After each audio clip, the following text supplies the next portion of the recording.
Merhabalar, mutfağıma hoş geldiniz. Bugün mutfağımda şöyle güzel bir yoğurtlu soğuk ayran aşı yapacağız.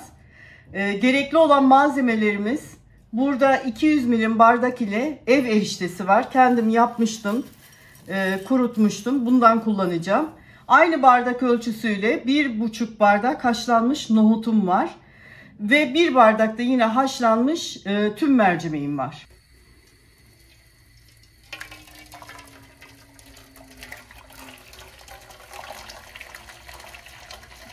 Tencereye kaynattığım suyu koydum. Şimdi bir taşım daha kaynasın. Eriştelerini ilave edeceğim.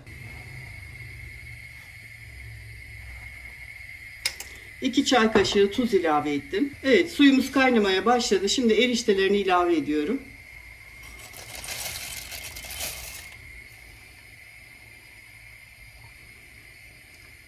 Haşladığım nohutlarımı da ilave ediyorum. Evet, mercimeğimi de koydum. Şöyle bir karıştıralım. Ve birlikte pişsinler.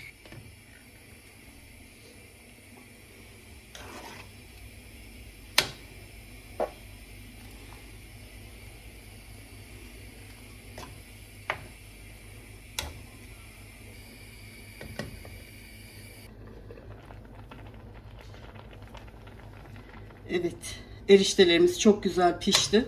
Şimdi ben altını kapatıyorum bunun. Bunun biraz ılıması lazım arkadaşlar. Yoğurtla buluşturacağım için böyle sıcak sıcak yapamayız. Yoğurt kesilir. Bu ev yoğurdu arkadaşlar. Böyle sulu kısmından da aldım. 200 milim bardakla 3 bardağa yakın bir yoğurdum var. Şimdi içerisine sarımsak rendeleyeceğim.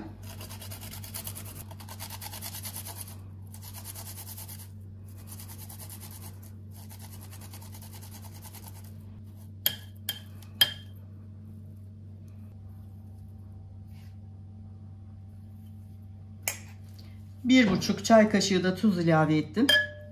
Şöyle biraz çırpalım.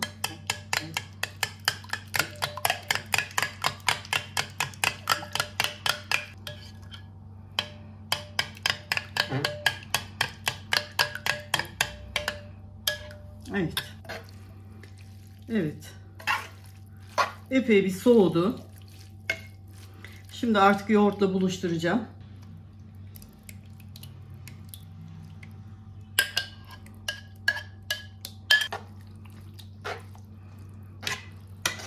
Bunun içerisine arkadaşlar yazın böyle aşırı sıcaklarda buz parçaları da atabilirsiniz. Çok güzel olur öyle. Soğuk soğuk. Bence bu kadar yoğurt yeterli. Bence kıvamı da çok güzel oldu ama biraz daha böyle duru olsun istiyorsanız azıcık su ilave edebilirsiniz.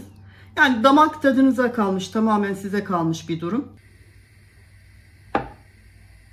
Sıvı yağını sos tenceresinde epey bir ısıttım. Şimdi bir tatlı kaşığı kadar kuru nane ilave ediyorum.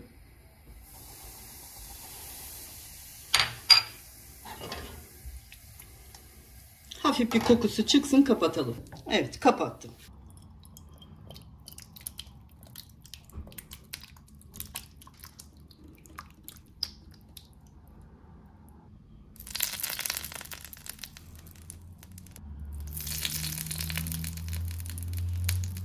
Evet, bugün de tarifimin sonuna gelmiş olduk. Şöyle güzel bir yoğurtlu soğuk ayran aşı yaptık. Sizler de yapın, deneyin, sevdiklerinizle paylaşın. Bir dahaki tarifimde buluşmak üzere diyorum. Hoşça kalın.